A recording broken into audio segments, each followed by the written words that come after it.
ZPay की team member खुदिमक्तको हौजिकसे KYC तौबा याबगे update लेरबनिना अखोइना KYC तोइसे अखोइना bank withdrawal तौबा मतमदा कैशबैक लाकपनि खंगदे अदु तौबदो अखोइना इनकम सिंगदो विड्रॉ तौबा यानाबनेबा बैंक दा ट्रांसफर तौबा यानाबा हेको अदो KYC यादा तारगदि कोना दम KYC तौबियो हेको विड्रॉ तौरमदाइदा हाइतारे अइ ngasi फावबदो विड्रॉ से दम तौद्री मरमदि अखोइना विड्रॉ तौ तारगसो हापगा मु रिचार्ज तौगदोइनिना हाइदि रिचार्ज कापथो कापसिन दम लोइन सिजनरेबको फरे लेफ्ट साइड की टॉप की बटन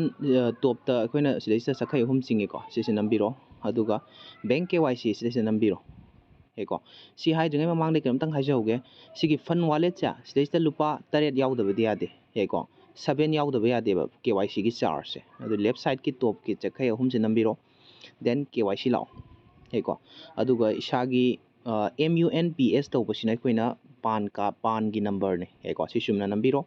SBI N00185446 सिना IFSC कोड ओइदुने एनी बैंक खुदिमकी IFSC कोड ता ओ यावबा यादेको 0 ने ओ मालगसु 0 ने अदुदो सुमना मेंबिरो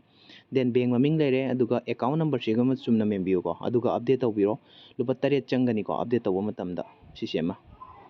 फरे अदुगा योर KYC इज अप्रूव्ड अना स्माइन थालेने सिसे हौजिक तौसनबिरो